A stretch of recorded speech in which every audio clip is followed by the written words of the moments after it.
The views expressed on this episode, as with all episodes of Sounds Like a Cult, are solely host opinions and quoted allegations. The content here should not be taken as indisputable facts. This podcast is for entertainment purposes only. You know who never experiences fat phobia or the pressures of diet culture? Cats and dogs. Cats and dogs. Well, Yeah. at least they don't know it. Human beings project their fat phobia onto animals all the time. I even find myself doing it. Well, I feel like some animals do need to go on a diet, but they don't know that. And it doesn't matter. Like, they are thriving. And this just goes to show how arbitrary our beauty and body standards are, because everybody prefers a chonky cat.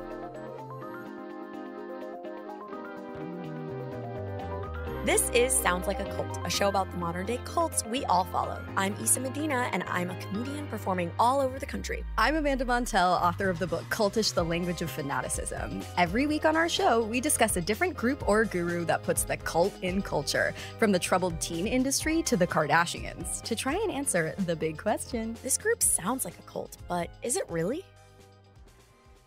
What's up, bitch?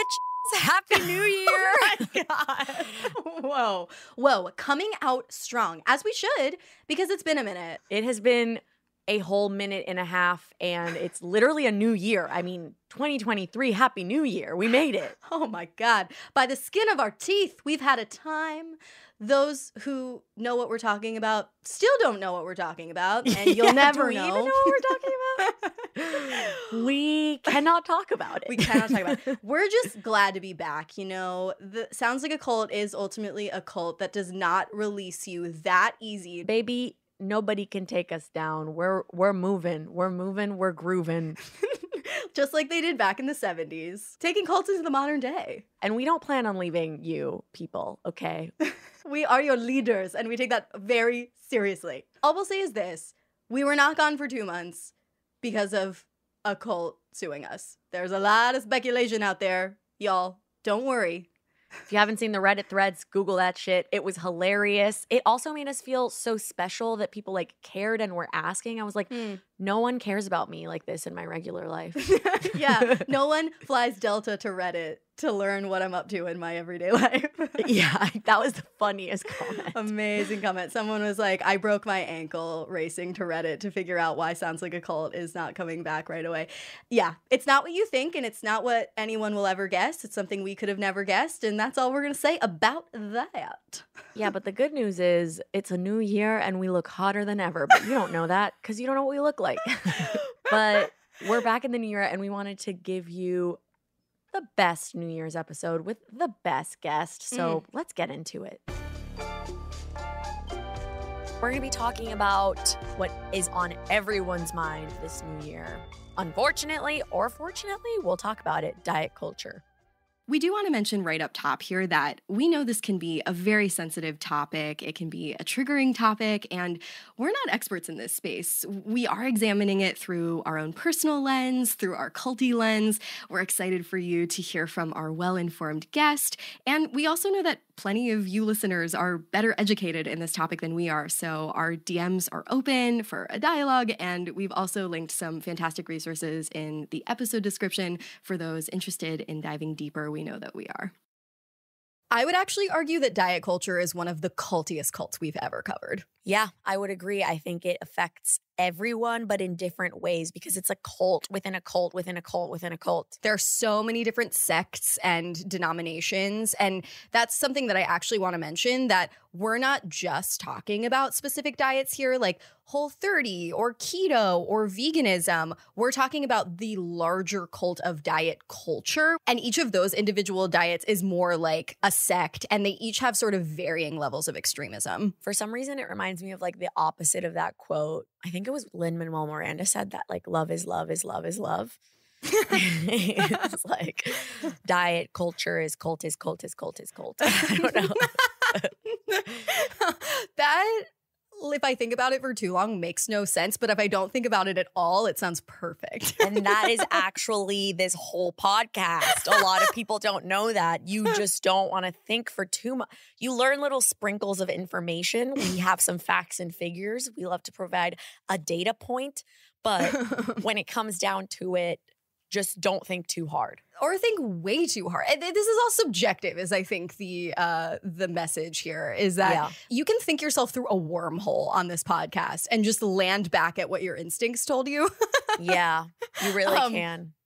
But I think the aims of diet culture are really, really similar to the aims of super destructive cults like the fundamentalist Latter-day Saints or Scientology, which is at their base, they want to control people's bodies, especially women's bodies. Like cult leaders like Keith Raniere of NXIVM, they want you to look a certain way, act a certain way, believe certain things, proselytize their message. I mean, Keith Raniere literally put his female followers on starvation diets. And something that's really scary, which we'll talk about more later on, is that when you say they, who are we even thinking of? It's just scary because in order to change something that is so deeply rooted, it needs to be like attacked from every angle. And like, unfortunately, no one is ever on the same page. So that's why the toxicity of diet culture is so hard to change at large. Yeah, that's a good point. And it also speaks to the idea of exit costs. You know, I actually think that's one of the biggest red flags that something is cult-like when there is no decent or dignified exit strategy.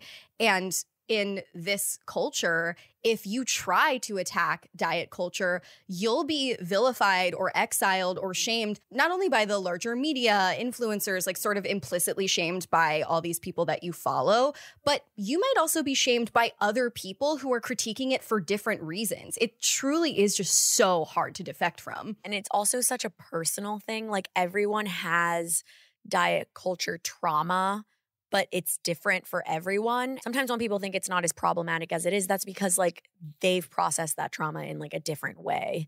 Or maybe they're just not looking closely enough. Or maybe their mom never called them fat. Yeah, there is the sort of explicit your mom calling you fat stuff, which is unspeakable and unacceptable. We do love you though.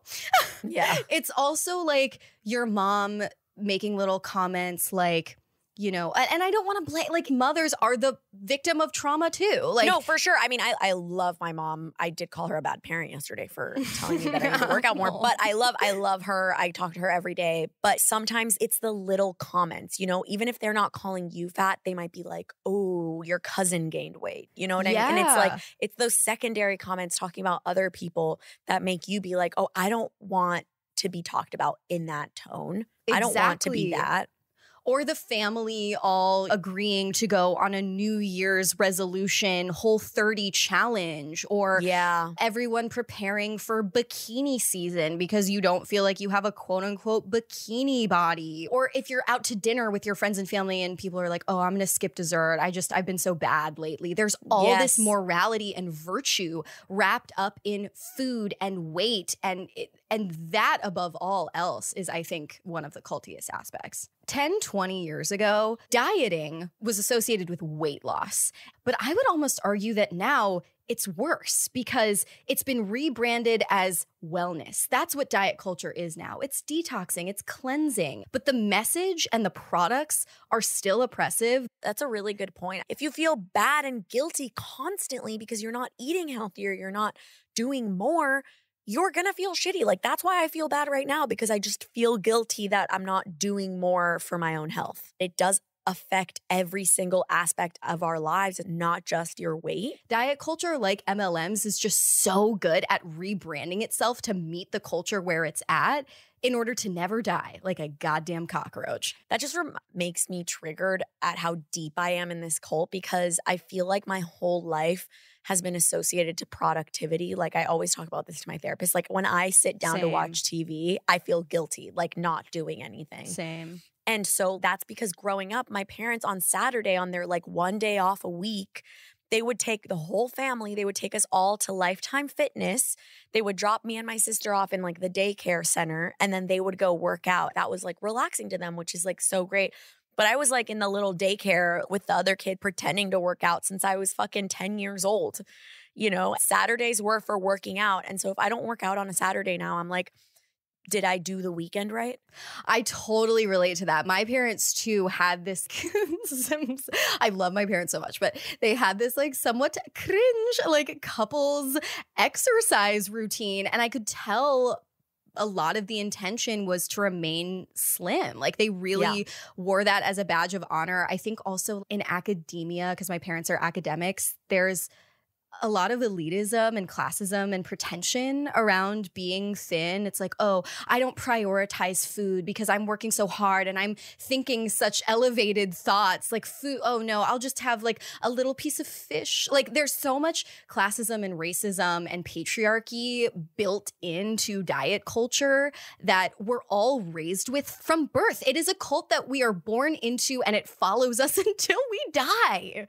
Yeah, it is our shadow. Is that a thing?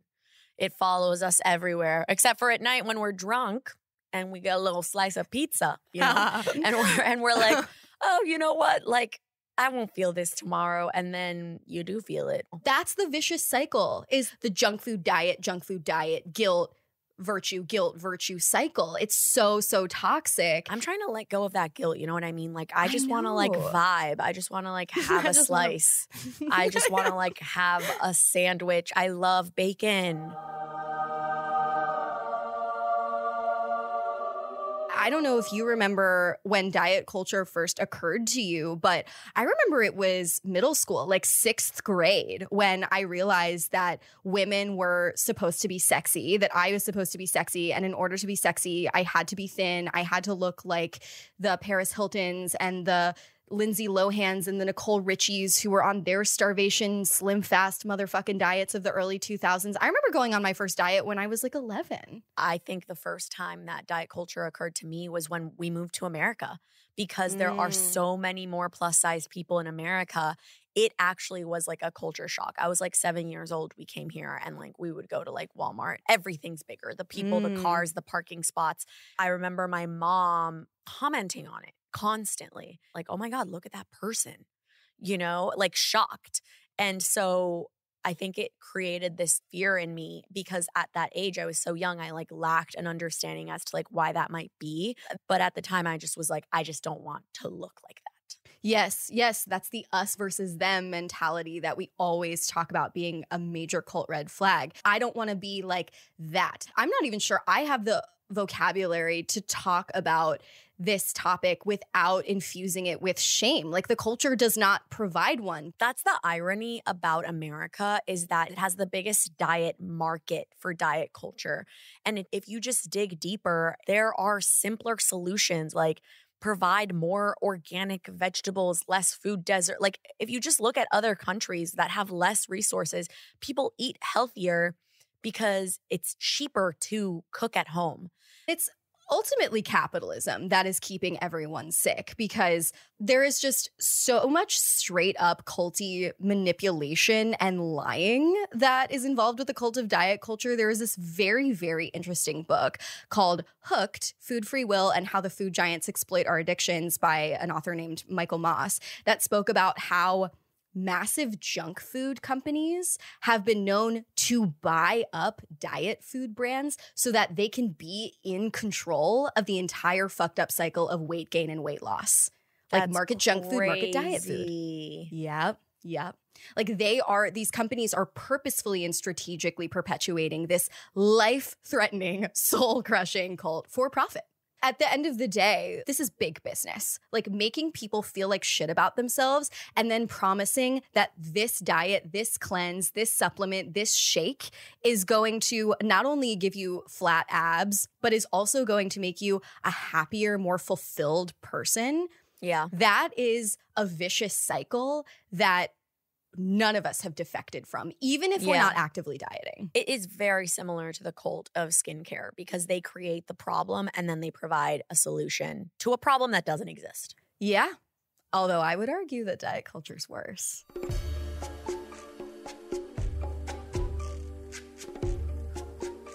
As we've been mentioning, diet culture is maybe the biggest cult we've ever covered on the show. It's fucking massive. And despite the fact that it is this sort of big, undefined concept, it does touch everyone, and researchers have quantified its impact in a few different ways. Yeah, I mean, according to NPR, Americans spend over $30 billion on diet products, and an estimated 45 million Americans diet annually. I can see that. I mean, every year, New Year's resolution vibes. What are you going to do? Diet. And when I tell people that I want to go on a diet, they're like, oh, you don't need to lose weight. And I'm like, I just want to eat healthier. That's what I mean when I say diet. I just want to poop once a day. I do snort athletic greens, but I want to poop naturally. My pooping is really actually, sorry, this is, oh my God, this is such an overshare. Am I talking about poop on Sounds Like a Cult? I feel like my digestion is pretty good. We can cut that. I don't know. Oh, Amanda, wow. I'll say it for you if you don't want to say it. Amanda has really good digestion. She has a strong cortado in the morning, and then after she just lets it all out. I know, if like a diaper, and if an adult diaper brand wants to sponsor this podcast, then I don't even need to go to the bathroom. I can just shit where I sit and continue writing. Speaking of productivity, I mean, that's great. I've been saying lately that the reason I don't have depression is because I just push my feelings down and then I poop them out once a week. That's why your poops are so compacted? Yeah, and they only are once a week. I literally used to think that you pooped once a week. And then I got into an argument about it with my cousin. She was like, dude, you're supposed to poop every day. And I was like, I think you're pooping a little too much. Oh my God, you're pooping at the pace of a bear in hibernation. Yeah, I texted my friend last night and I was like, I'm so constipated. I just turned over and I think some poop poked my rib. Oh my God. Another stat for you, according to this report from NPR, and these numbers come from a Statista database. In 2021, half of all New Year's resolutions in the US were based on fitness, and half of those were based on weight loss. So this is just ubiquitous. I mean, it's omnipresent. But let's back up for a second and talk about what exactly is diet culture, or how we're going to define it today. Yeah, rather than giving one hard and fast definition, because it is so complex, let's maybe talk about how it can be understood from a few different angles. So diet culture is definitely about more than just diets. According to a quote from registered dietitian Christine Byrne in Self magazine, diet culture can be thought of as an entire worshipful belief system that associates food with morality and thinness with goodness. A UK body image researcher named Nadia Craddock told NPR that diet culture is a collective set of social expectations, quote, telling us that there's only one way to be and one way to look and one way to eat, and that we are a better person if our bodies are a certain way. Yeah, and we've been talking about this a little bit, but the culture is so deeply embedded in our ideas about health and beauty that not only is it hard to avoid, it's often hard to recognize because diet culture is constantly rebranding. Now the messaging is, oh, no, you don't diet to be skinny, you diet to be healthy. And health and thinness are often equated as one and the same, which is absolutely a flattened argument. And I do agree with that. Maybe it is that thing about what language are we using? What does it mean? Like when I say I feel fat, I actually mean I don't feel good. Like, why don't we just say what we mean? I feel like I'm unpacking a lot of my own shit right now, and I'm glad we're doing this because it's so important to examine how we might be perpetuating the cult of diet culture and fat phobia with our own language without even knowing it. It's just this equation between fatness and badness that is so insidious. I also, honestly, I feel bloated. When I say I feel fat, I just feel bloated. And it's not like a feeling. Just say it. You just need to shit. You know what? I actually need to poop. I mean, yeah, you mentioned they're constantly rebranding. Something that also is so culty is that in that rephrasing of dieting, people create that idea that it's cool. It reminds me a lot of veganism in general. Like I mentioned in the Cult of Vegans episode, when I went vegan for 2 weeks, I would not shut the fuck up about it. You felt superior. I felt superior. And so when people go on a diet, they have to tell everyone about it. It's like the girl who is at brunch with her girlies and she's like, I'm just going to get a salad because I'm on a diet. And it's what you really hear is, I'm just going to get a salad because I'm better than you. Totally. It is this sanctimoniousness that you see in religious cults and socio-political cults. It's just that you don't notice when you're communicating that messaging that you're in a fucking cult. Yeah. And there's nothing wrong with getting a salad at brunch, but relax. You don't have to make a podcast about it. Roasted. And what's culty about these individual diets is when they demonize certain foods like all carbs or all sugar and use fear to recruit new members, not just the fear that you'll be fat, but the fear that you'll never be happy, you'll never find love. It's all just dogma and fucking sanctimony. Yeah, and like you mentioned with recruiting new members, it almost becomes this thing where it's exclusivity. Like because diets these days are so rebranded to be a health thing, it's like you kind of have to figure out what the new diet is to be part of that cool group. Like you don't know what people are doing. Like the Kardashians are switching between like their tea diet to their juice cleanse to their salad game. Now a lot of them are vegan. So it's like it's constantly jumping around to maintain that sense of exclusivity. Don't get me fucking started on the Kardashians with their heroin chic comeback. Like it is so destructive. And I know that they are also followers of the cult of diet culture, but they are leaders as well. They know it because in their new show on Hulu, which I do watch, I'm sorry, but you know what? Season 2, bad. I'm done. I'm done watching that show. Like, I don't watch it. I watch it, but I don't like it.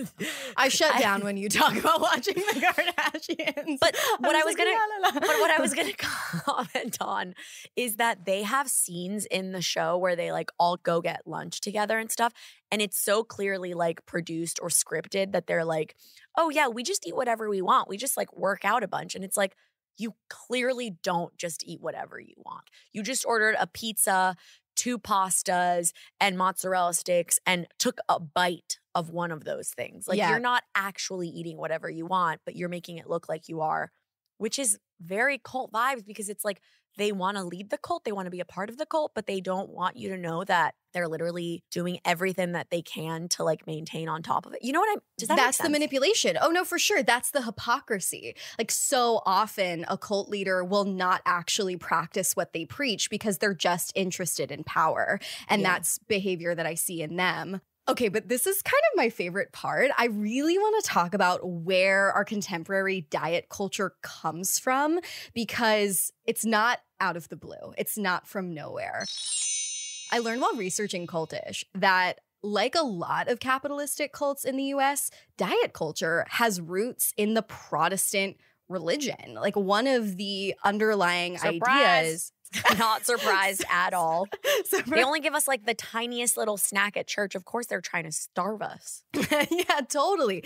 Totally. So there is this link between health, food, morality, and virtue. And this stems from earlier American Protestantism. You know, gluttony is a deadly sin. And so this idea came to be that in capitalistic Protestant America, you can diet your way out of being a bad, sinful, defective person with the right shaker cleanse.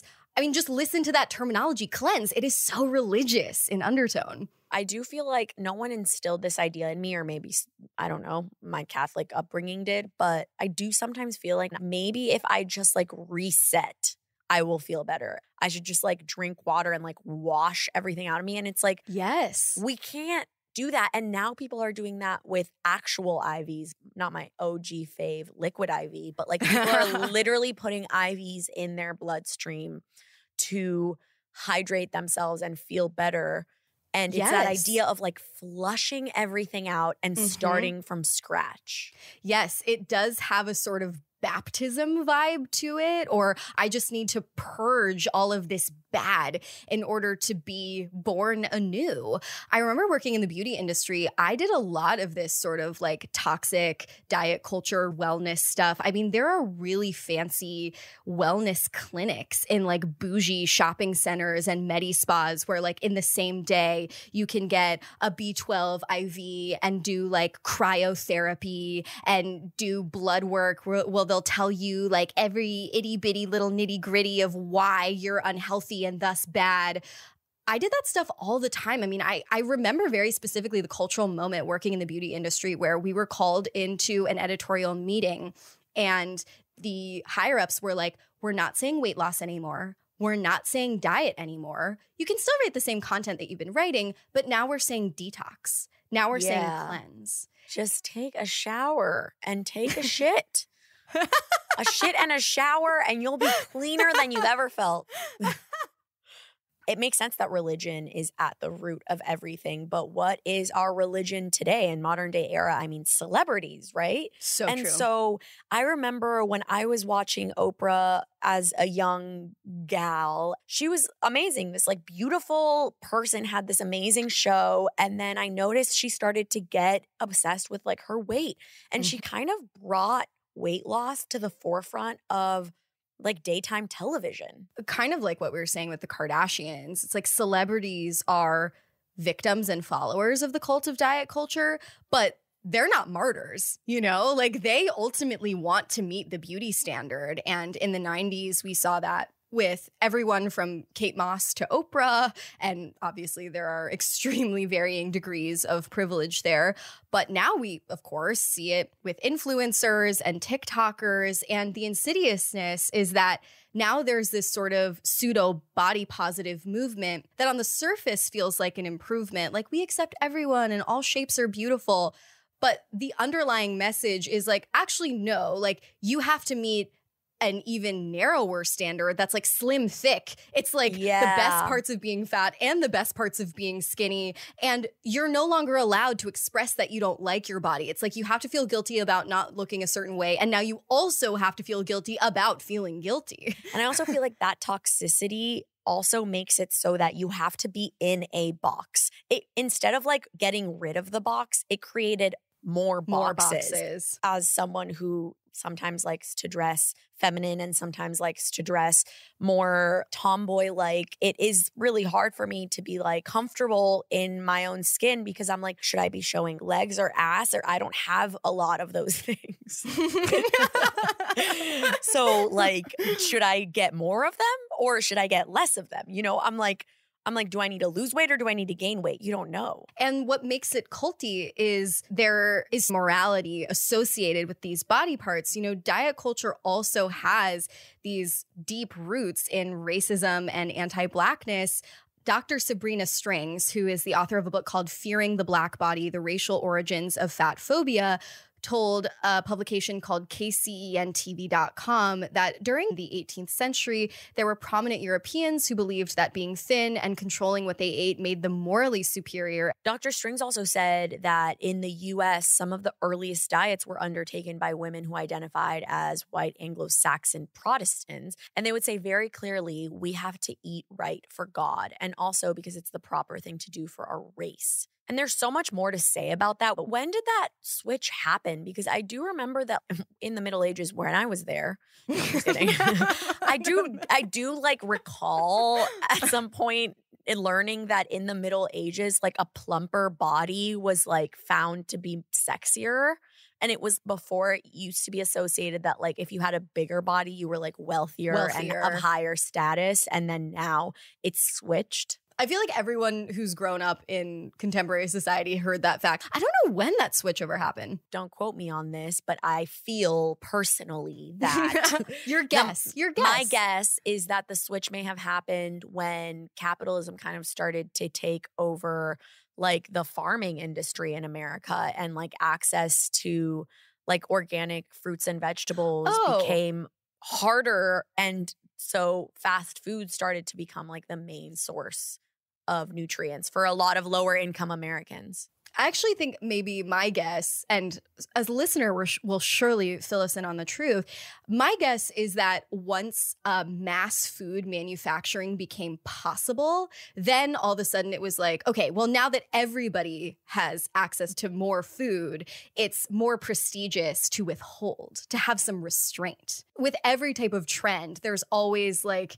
a ricochet away from the past extreme. I could see it being a combination of both. Like it's prestigious to withhold from eating, but also the food that lower income folks do have access to is inherently less healthy. I do, of course, want to talk about the sinister quality of the language of diet culture and how it relates to those religious undertones. Detoxing and cleansing are basically just crash diets with a new name. You see all the time calling food sinful or naughty or guilty or guilt-free. According to a Quartz article, quote, the mostly white gurus of clean eating have managed to make bland, unadorned food appear more moral, but the use of clean to describe some foods is problematic and judgmental. That also reminds me of calling foods like superfoods or miracle foods. Literally, my fucking breakfast bar this morning is called an organic superfood chaga and super greens bar. Isn't that such bullshit? Yeah, it's so funny. I mean, I feel like the next level of this is going to be like packaging soups in like Clorox wipe containers, you know, like that's clean eating. I honestly just feel like it's like lazy marketing. They were like, how do we describe something that's really good? Super. Like that's it. That's all they could come up with. It's so dumb. So up next, we're going to talk to Jameela Jamil. You probably know her from The Good Place or most recently She-Hulk. She's an actress and presenter and creator of iWay, an online community that talks about body positivity. Jameela also started an accompanying podcast to discuss that community called iWay. Jameela is, I think, one of the most important public critics of diet culture, so we were just truly honored that she was available to talk about it with us. Okay, could you introduce yourself to our listeners and how you came to start critiquing the cult of diet culture? My name is Jameela Jamil. I'm an actress, I'm an advocate, I'm a writer, and I'm the worst thing that ever happened to Twitter. I mean, that's competitive. That's a competitive honor. I know. Recently, I have been overtaken, but I feel like I'm one of the more annoying presences, and I feel proud of that because my annoyingness, however much trouble it gets me into, has also been significant. Yeah, I mean, I think that like it's the best kind of annoying. So like I would 1000% million times rather have like you existing in a quote unquote annoying sphere, but we have the Elon Musks of the world who are truly the problem. Yeah, it's the rise of fascism, isn't it? But regarding my stance on diet culture, so like I've been obsessed with diets on a kind of swinging spectrum since I was about 11 or 12, when I first developed what I didn't realize at the time was severe anorexia and orthorexia, which is a fear of food, if someone isn't familiar with that term. And so I starved myself. I mean, I went like sometimes years at a time without eating a full meal.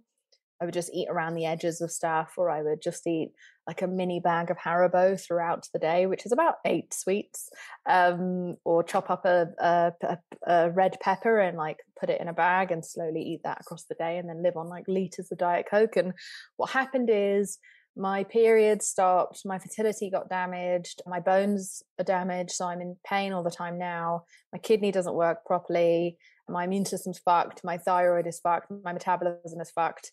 And I was fucking miserable for 20 years, which is how long it took to fully get rid of this eating disorder.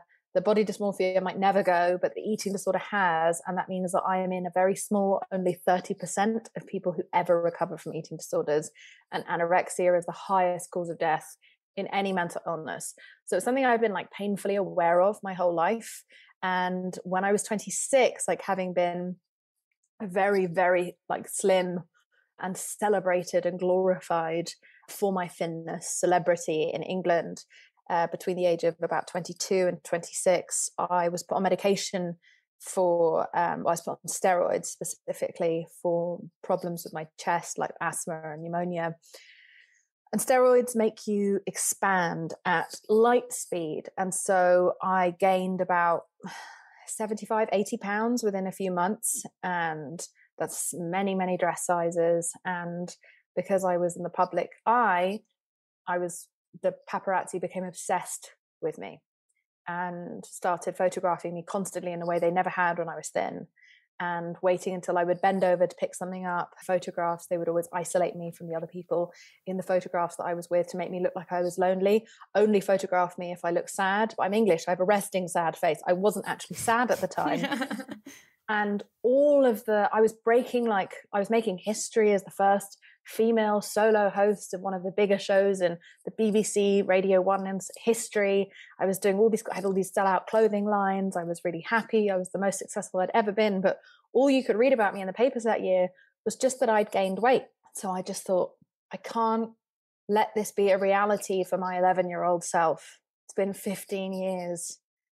I have to fight back. I can either take all the deals that are being offered to me, in which weight loss companies are approaching me saying, hey, we'll pay you loads of money if you take a personal trainer from us and you go on a massive diet and you take humiliating photographs of you at your biggest that make you look even bigger, and you'll be in a swimsuit that's several sizes too small, and you'll be eating a burger while running at the beach, as we all do. Yeah, famously. Very natural. Spilling out all over the place. And then 6 months later, we'll show a photograph of you very thin, and you'll attribute it to our diet product. So I could either do that and take the money and be obedient, or I could stay fat and fight back and go after the fashion industry once and for all. And that's what I did. So that was 10 years ago. I've been in this fight for 10 years. And it only got elevated to a global fight when I was on The Good Place, because that was on Netflix. Yeah. But I've been doing this for a really long time, back when I was a fat activist.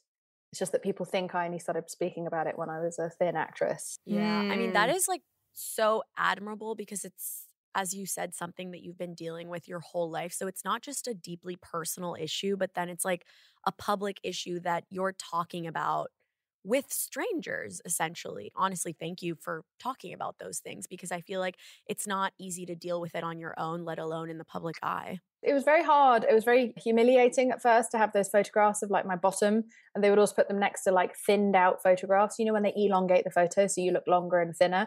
So they put the pictures of me looking thin and happy right next to a picture of me that they'd widened out, looking sad and alone, like bending over with my arse out, you know, and I was a respected broadcaster, and these were photographs that to humiliate me. The fucking patriarchy working overtime. It's so interesting that you use the word obedience, because that's a word that comes up in diet culture all the time. It's also a word that comes up in cults all the time. And I think you've earned your Twitter annoyingness by simply being a woman who dares not to obey. Yeah. And it was helpful, you know, like the work that we did alongside the work of many amazing activists and the whole like community that I work amongst called I Weigh. I started this movement called I Weigh that is against body shaming. It's against diet culture. It's pro mental health, pro advocacy, pro freedom. And it's, you know, it's like 1.5 million of us basically. And so together we were able to change the global policy at Instagram and Facebook regarding showing diet and detox products to minors. And so now we're going after TikTok, and we've been working on Twitter, but I don't know if Elon is now going to be as receptive as the previous people. Diet culture itself is like fairly hard to define. You mentioned a little bit about what it means to you, but how do you think it is similar to a cult? Well, I think it's this like, again, it's this us and them, you know, which I know Amanda talks about a lot in her book, and you guys talk about, and I love this podcast, by the way, but I think that it's very definitive, like, you know, we have a tribal fear of being ostracized, and we have been taught by patriarchal media, and like however many women are the editors or women are the writers, the men own the publications, they own the publishing houses, they own the record labels, they own the movie studios. Almost none of these, in fact, I think none of these are owned by women, and it's almost all white men. And so we are being forced into this like white supremacy stereotype of what an attractive person is, and that is a person who has no curves. Obviously that shifted temporarily when, you know, alongside the Kardashians, The slim thick phenomenon. Yeah, the like racial like cherry picking, The Frankensteining.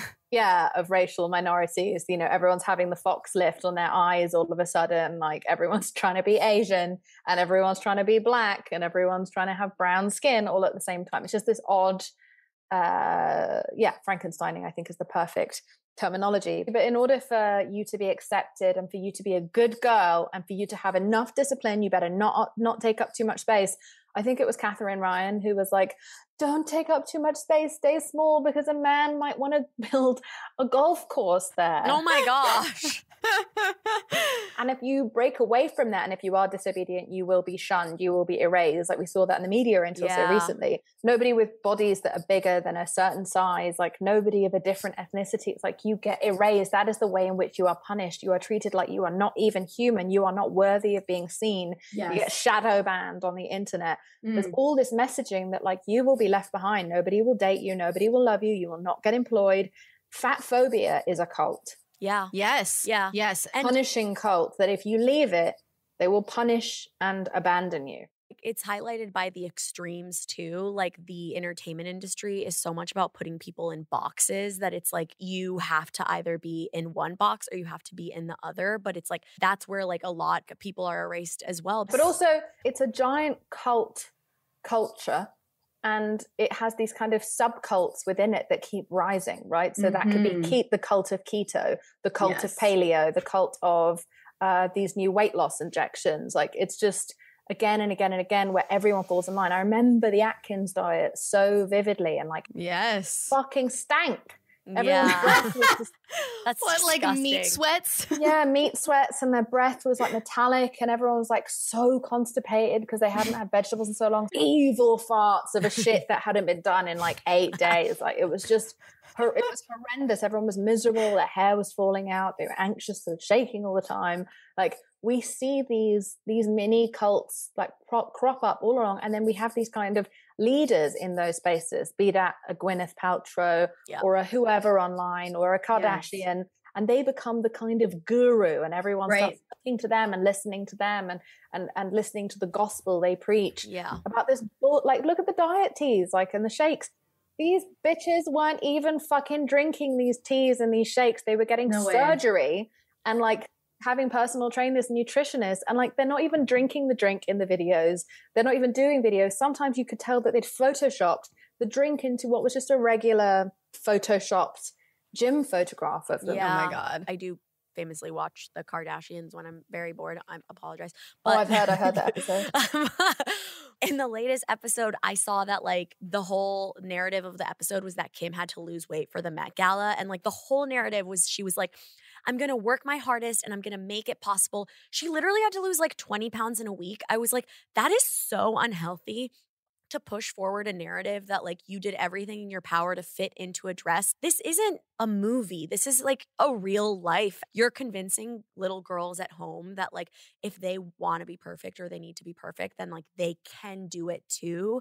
But that's not healthy. No one is angrier than me about how that family puts it out there, but I also think it's really important to acknowledge that they are traumatized. They're the same age as me. Like we grew up in the same era. They were affected by heroin chic. They are ethnic girls, just like me. We were born with bigger bones and curvier bodies, and we were told we are not beautiful, we are not acceptable because we are not skinny. And then they became famous, and then the world picked on them for 15 years about their bodies. So they live for this pick-me approval of like, am I thin enough for everyone? Yep. We have to also be accountable for how the public and the media has treated them. So true. Why now? Like, in spite of everything they've achieved, like an empire unlike anything, basically the royal family of the United States, but with more reach than the monarchy because they're global. Yeah. Like, it's still the most important thing to them. It's like their new thing. And a lot of these celebrities now, like you've noticed this sudden like huge weight drop in Hollywood where like I'm at the parties and I'm like, whoa, I'm never normally the biggest person in the room. I'm normally just sort of like same size as everyone else, but there's a drastic drop in everyone. And there's a kind of like speedy energy of everyone. And I know that everyone's like, a lot of people are taking these injections, right? People who have never been able to change their size suddenly have rapidly changed their size dramatically. Some of these injections are diabetes medication. Wait, I have and not they're heard used about for this. diabetics. Oh, you didn't hear the diabetes? Wait, Jameela, can you explain the diabetes medication hullabaloo? So there are like, it's a tricky thing, right? Because there's a part of me that's like, don't spread information about them, but unfortunately there are articles cropping up, and I just wrote a paper actually for Paper Magazine about these injections and the dangers of them. So they are for people with diabetes, and one of the side effects can be extreme weight loss. The other side effects can be kidney damage, thyroid damage, spleen damage, liver problems, digestive issues. You have horrific nausea and diarrhea constantly. Again, putrid farts. And so you don't eat, right? So it doesn't actually make you suddenly have a fast metabolism. It changes your like body's relationship with glucose and insulin, but it doesn't actually make you have a fast metabolism. You're just starving yourself. Yeah. Now, these drugs, if you don't have an insulin problem, are not very safe. They're not good for you to go on them because you don't actually need them. So that means that it's very rare that someone can sustainably be on these forever. So when they eventually have to come off because of the health complications, their metabolism has come to a complete standstill. So they gain the weight back plus some, and then they can't lose it again because they've fucked their metabolism worse than any diet they've ever done before. So on top of the fact that it risks your life, and these are like parents who are doing this, so you're like, you might not be around for your kids for what? Mm-hmm. Didn't want to buy a bigger pair of fucking jeans. I get it. I had an eating disorder for 20 years. I'm not trying to dismiss it as vapid. And what makes me the angriest is that now there is a global shortage in this medication for diabetics because rich people are able to buy it off prescription.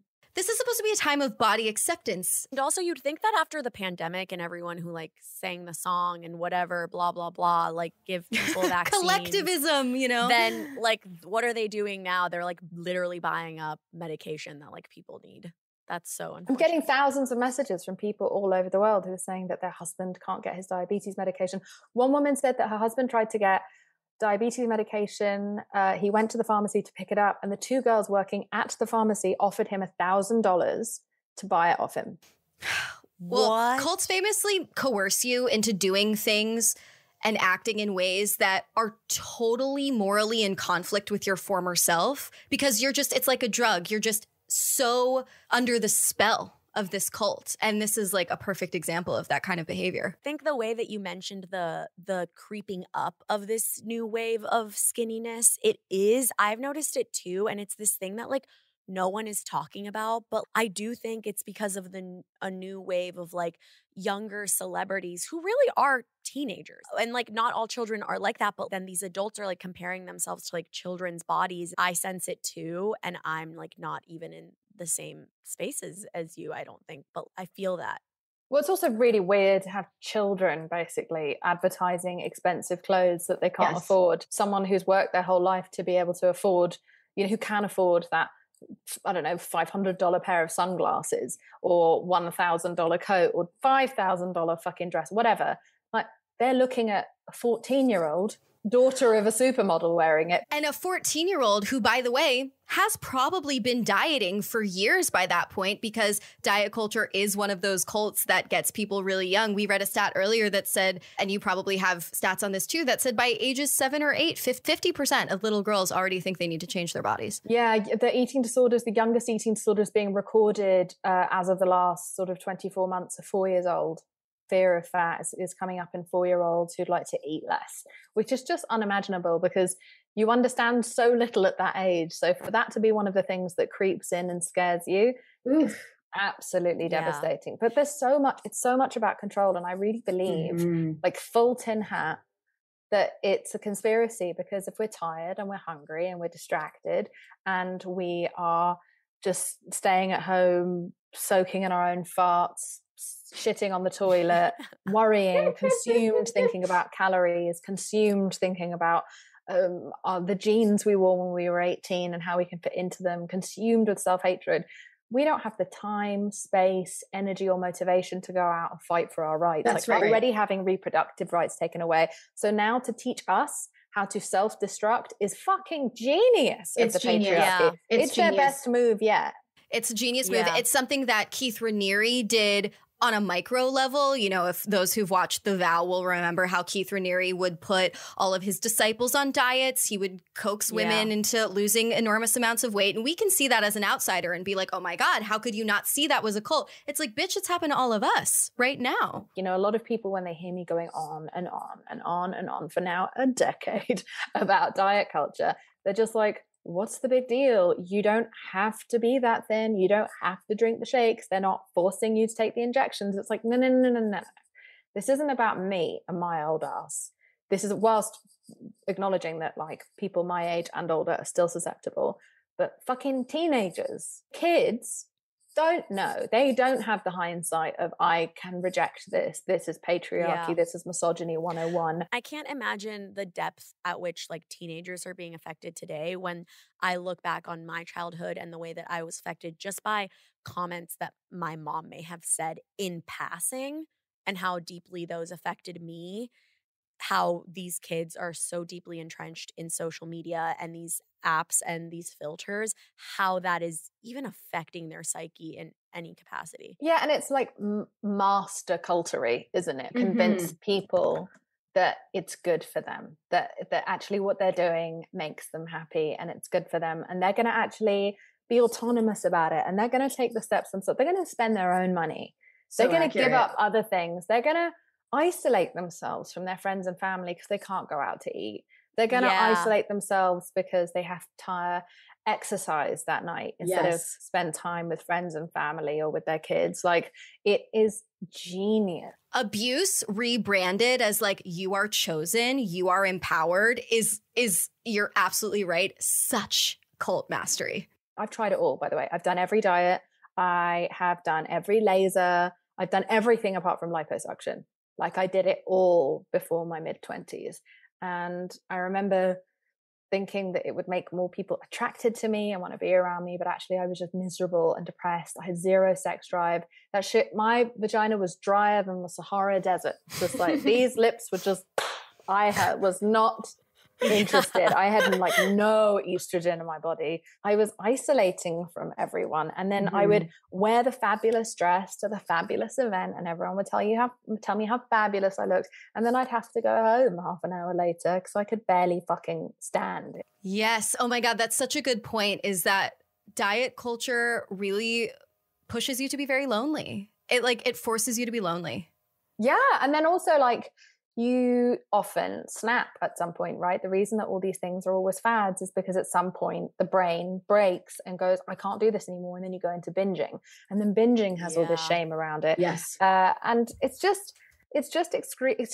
extremely lonely because there's so much shame around it. And it's incredibly sad because, like, we just see these snapshots of their lives, right? We see an Instagram post or we see a photograph on a red carpet and we think, she's smiling. Look at all these selfies of her with these other women that I would like to meet. They all look so happy. It's like you would think we would have learned the lesson with like Britney Spears. I know you think we would learn, but even I mean, I just have a very close relationship with my Instagram mute button and the unfollow button. But you'd think that like having the awareness of this cultish manipulation of social media, and I'm not even blaming the people who post, I'm really blaming the powers that be. You'd think that the awareness would be enough to allow you to escape this cult, but we have these really deep-seated reactions when we see someone who appears to have something that we don't. 100%. But also, like, I just want to address that some people might have heard what I just said as like patronizing of like, they're not happy, they just look happy. Guys, I'm at the fucking events, all right? I'm standing next to them when these photographs are being taken. I see the face they make after that photograph's taken. It's back to anxiety. Do I look thin in this? I'm fucking tired. I really want to eat one of those canapes, but I can't because I'm not loud. Like, it's that. I mean, I'm the self-control alone is like shocking to me. Like, it's a full-time job. It's your other full-time job. It's insane. And what pisses me off is that it's like this extra homework that men simply don't have to contend with at the same level. Gay men, I think, are reaching a similar level of body shaming and diet culture, but straight men do not have to. They're kind of like generally encouraged to try to be muscular, but if not, that dad bod is sexy. Here's a list of 20 dad bods that we love. Like, let me climb that dad bod like a tree. No female equivalent of a mum bod.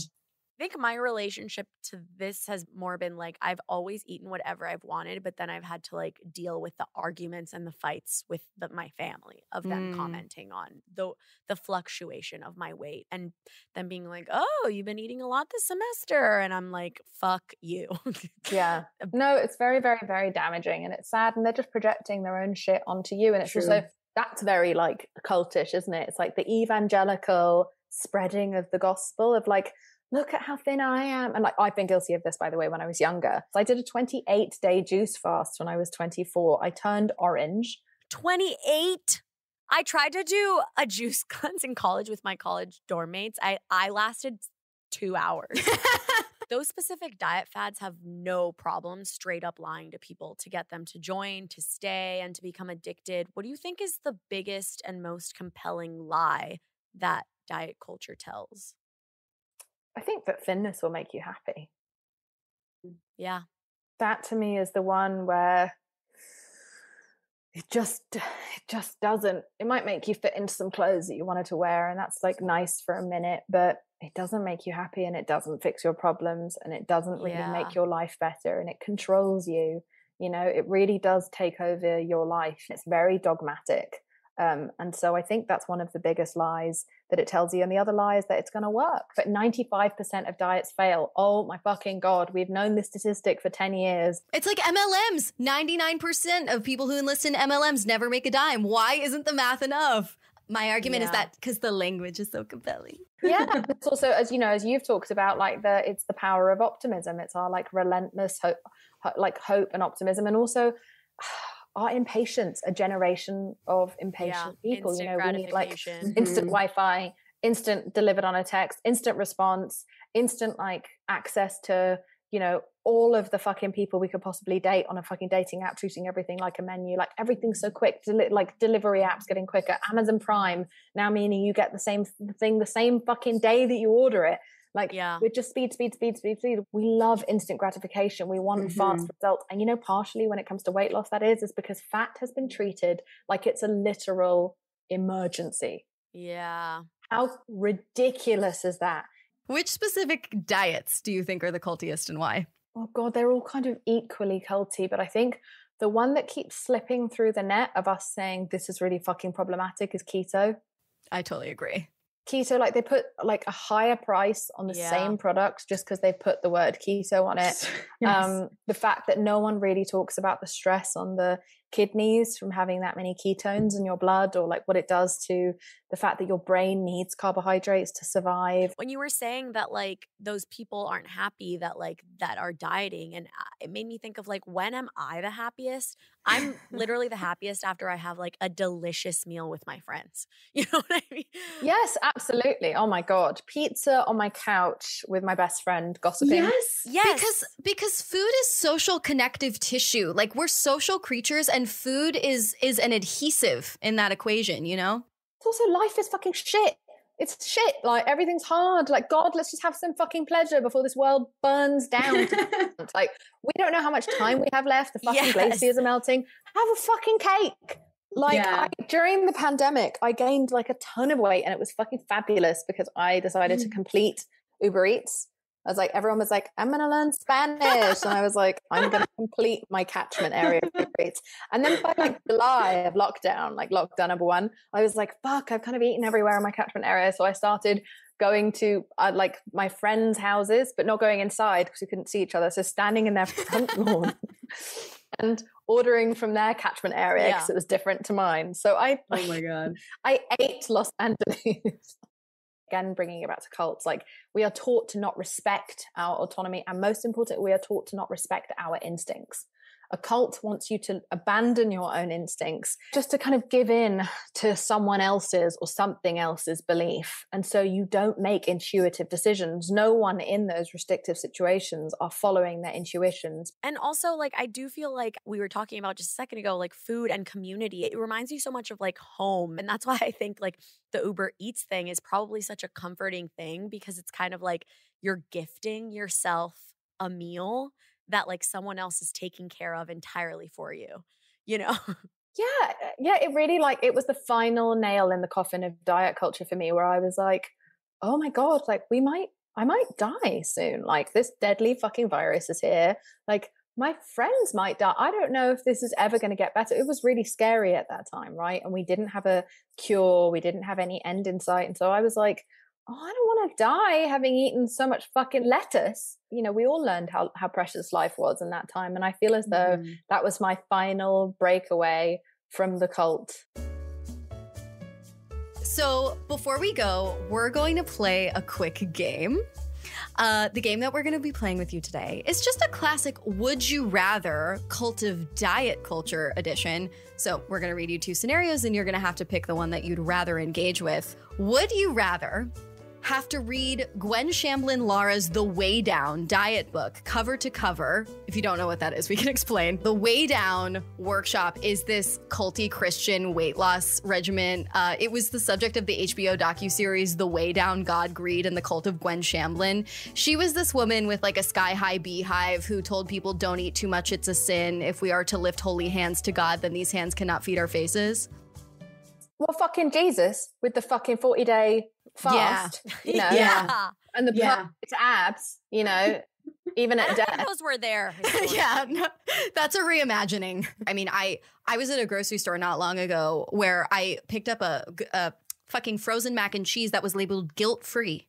I'm like, I'm a Jew. Like, don't bring hell into this. Now that we have the background, would you rather have to read Gwen Shamblin Lara's The Way Down diet book cover to cover, so this very problematic, extreme Christian diet book, or only be able to eat communion wafers and sacramental wine for the next 3 days? You know, I think I take the wafers and wine. I think it would do less damage to my mind and body in the long term. Than you would be pretty drunk, you know, because if you're only eating wafers, at least you're going to be having a good time. Okay, next question. If given the superpower to snap your fingers, which would you rather eliminate? The cult of diet culture or the cult of social media? The cult of diet culture. Social media can be amazing. Social media is why like so many movements have risen up. Like social media is how we were able to still communicate with each other during the pandemic. Social media is how a lot of my disabled friends are able to communicate with each other. It's the fucking multi-billion dollar evil predatory cunt diet industry. And also if diet culture industry didn't exist, then social media would be so much better too. It would be a safer space. It's currently a dangerous space for kids. Every 15 seconds there's a different app or fasting technique or celery juice or just other fucking bullshit being sold to these people. Although I do think that we should rebrand the word cunt to be a compliment, and we should call the cult of diet culture an evil ball sack. Fine. Yeah. Happy with that. In England, cunt doesn't really mean. I know. And it is sometimes in a term of endearment, like, you cheeky cunt. We use it massively often. Last, would you rather? Would you rather have the magical ability to time travel into the past in order to tell your teenage self all the wisdom you now know about how culty dieting is, or time travel into the future to hear what your 80-year-old self would have to say about it? I think I'm probably going to feel the same way forever now about diet culture. So I think the 80-year-old self is going to agree with where I am now. I'd go anything to go back and tell that 12-year-old not to do it, and how nothing's going to work, and how she's going to lose 2 decades of her life. And I think when people are like, she's just doing this for attention, she's just doing this for money, I'm like, you don't get good attention. And the big diet companies come after you and spread smear campaigns and plant them on the internet about you. And I don't get most campaigns because I can't do them because people insist on photoshopping me, and so therefore I can't do most campaigns. This isn't for money. I do this because I fucked up most of my life and I'll never get it back.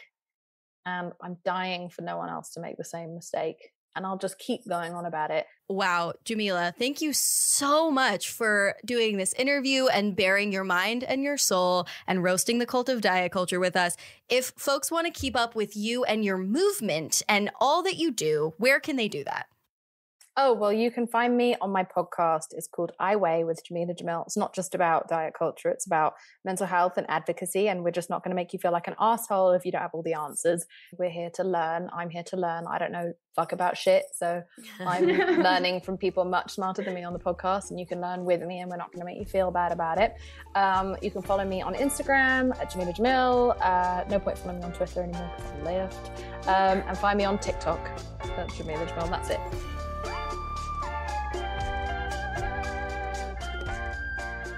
So Amanda, out of the 3 cult categories, live your life, watch your back, and get the fuck out. What do you think the cult of diet culture is? I truly think it's to get the fuck out. Really? Oh, yeah. I think it's a live. No, whoa. Sorry, Freudian slip. Sorry. Whoa. I think it's a watch your back. I think diet culture, the way that we have described it and the way that so many other experts in the space have described it as this ethos that equates thinness with morality and food restriction with goodness, is just like absolutely awful.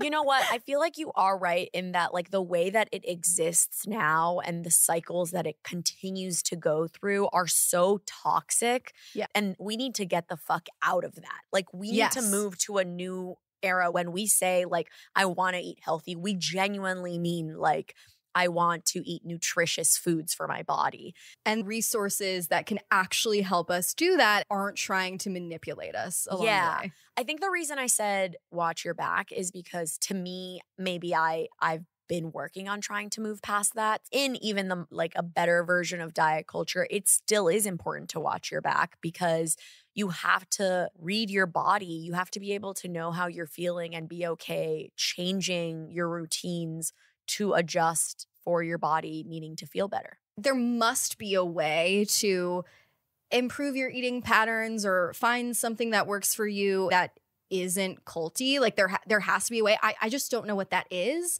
because diet culture is a get the fuck out right now. Yeah, I mean, I do agree, but I am going to do a little rising situation. I think it's a watch your back, sun, get the fuck out, rising and moon. Okay, fair enough. I mean, that just goes to show that there is nuance here. These are our opinions. Yeah. I'm sure there are people listening who will disagree, and we encourage you to engage in those dialogues. In our comment section. Yeah, hit up our comment section, but be respectful. Great. Well, that said, I'm hungry. I'm so hungry. Sorry, this episode got a little gross, but intimacy. That is our show. Thanks so much for listening. We'll be back with a new cult next week. But in the meantime, stay culty, but not too culty. Sounds Like a Cult was created, hosted, and produced by Issa Medina and Amanda Montel. Our research and social media assistant is Noemi Griffin. Our theme music is by Casey Kolb.